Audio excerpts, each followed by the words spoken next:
So, Bandai Namco just released a new Dragon Ball Xenoverse 2 trailer called Infinite History. And this is what everybody's been raving about. This is DLC Pack 6. And you know, it contains a lot of new things. And I'm just going to give you my reactions and my thoughts to the trailer. We'll start off with Ultra Instinct Goku. Now, this is probably the main reason why, you know, this pack took so long to release, because this form we ain't seen in the anime yet. So I'm assuming they had this in the works, but we hadn't seen him until, you know, like the anime had hinted that this would be his final form, or else, you know, there'd be hella spoilers. So, you know, he looks like he's got decent combo movesets, so he's looking fun to play with. I just hope, right, that they don't, because Bandai Namco, they can be very lazy sometimes. And what they did with the other Gokus is, well, Super Saiyan Blue Goku, he has the exact same combo moveset as Super Saiyan God Goku and normal Goku. And it's laziness, okay? If you make them separate characters, you might as well give them separate movesets. I don't understand. It was laziness. And I just hope that this new variation of Goku, first of all, is a transformation, or is it a set character? I mean, from what we saw, it looks like it's a transformation. So, you know, that could be different. But anyways, I just don't want it to be the same combo movesets, because, you know, that makes it boring. Again, it makes it boring. But for what we see, it's definitely not from what we see. So, you know, you should be excited for that. He's got some new moves. I've seen him do some. He holds some sphere in one hand and just dashes that. I don't know what that is about. That looks like a spirit bomb that he's just mastered from. That looks like a mini spirit bomb. I don't know. In fact, no, that looks like a spirit bomb evolved from. I don't know what that was. Maybe that's going to be in the anime. See, we don't know. Like, this is all spoilers, technically. We actually don't know. You know, I was hyped for that. As you can see from the footage, he's giving Jiren the works. And then, obviously, there's a point in time where he starts dodging all of Jiren's attacks. And just like the expert missions, where the later boss battles, they start to dodge the player's melee attacks. It seems like they've took what the AI could do from there and they've applied it to the actual character Ultra Instinct Goku, which makes sense. I just want to know, what will the limits be? Do you know what I mean? Because if the limits are too, like, I'm assuming it's a move. Maybe you can turn it on. I mean, like, how's it work? Because if it's just on, it can't just be on all the time, or else, you know, what's the balance and power? You know, I don't know how you add such a thing like Ultra Instinct Goku into the game and he's not OP. I don't understand how you did it. Maybe they figured out a way. I don't know. Maybe there's a time limit for the transformation. Maybe like your ki goes down once it hits 0. They did that back in Universe 1. Maybe your stamina drops. I personally don't want those things, because I hate having time restrictions on transformations. I want to be able to just use that transformation and just fuck shit up. You know what I mean? I don't want to have to be restricted to, you know, oh, I've got 30 seconds to pull off whatever I've got to pull off, then I'm going to be at a major disadvantage. I don't want that. I feel like that's the way they're going to go. I mean, that's the only way you probably can go. But next we go on to Jiren. Jiren looking clean. I see he's got a meditation technique. I want to know what that's about. Like, what does it do? Does it heal him? Like, does it get him stronger? Does it do anything? Is it just for aesthetics? What does it do? Looking at his combos, it's looking decent. I mean, he's looking Jiren-ish. Like, I don't know, maybe. I mean, from the clips we saw, it's pretty basic. But to be fair, he's basic. He's done basic stuff in the anime. They've just been really overpowered. Do you know what I mean? His moves are very basic. They've just been very overpowered. There's not much to say about Jiren. I mean, the moves we've seen, he's pretty much done in the anime. His combos, they're looking clean. He's looking more of a power character than speed character. The combos were looking a bit slow. Jiren, man. Absolute strength, man.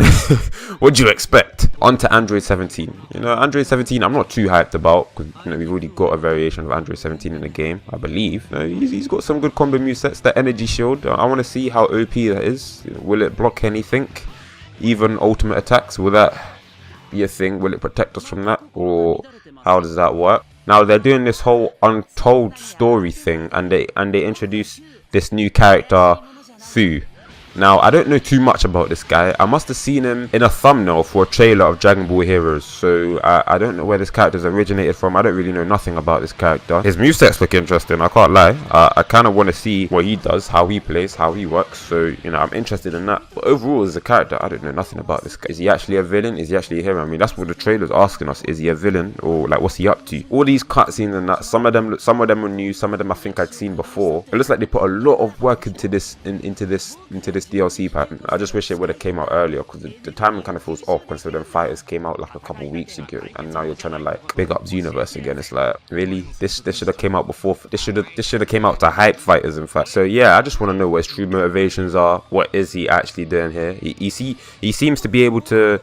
What's it? He's messing with time as well. It's refreshing. I mean, Xenoverse 2 has been very dead for a very long time. You know, it's interesting. If you can get us back in it, then do what you can. So then we come to this Tokipedia thing. This seems to be what the extra story is going to be. Like, you're going to load up into the game, and then this expansion pack or whatever, all the story type elements will take place in this Tokipedia type thing. It's not going to be, but I just want to know, okay, and the thing is, we got difficulties as well. We got easy, hard, normal, hard. So different characters are prompting different difficulties. So that's interesting. What I'm assuming, hard gives you better rewards for doing it. I don't know, but you know, there's alternative routes that you can take to this Tokipedia, and I'm assuming you can 100% it, and you can just progress through it. I guess the aim is to complete all of the routes. I guess that's what the aim is.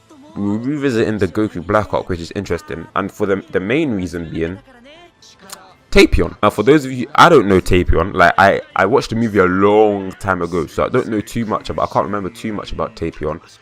But if I remember correctly, Tapion is how Trunks got his sword. If you ever wondered how Trunks got his sword, that is originally Tapion's sword, I believe. I believe it was a Dragon Ball movie. I believe it was one of the movies. Don't quote me on that. It may be canon. I doubt it, but I think it was from one of the movies. That's interesting. Now adult Trunks is going to meet adult Tapion. It's been a long time. I'm curious to see what that interaction is going to be like. Obviously, we got some new costumes as well. I'm not really too interested in the costumes at this point in time in the game. You know, the game's lifespan is really an end. We've got parallel quests.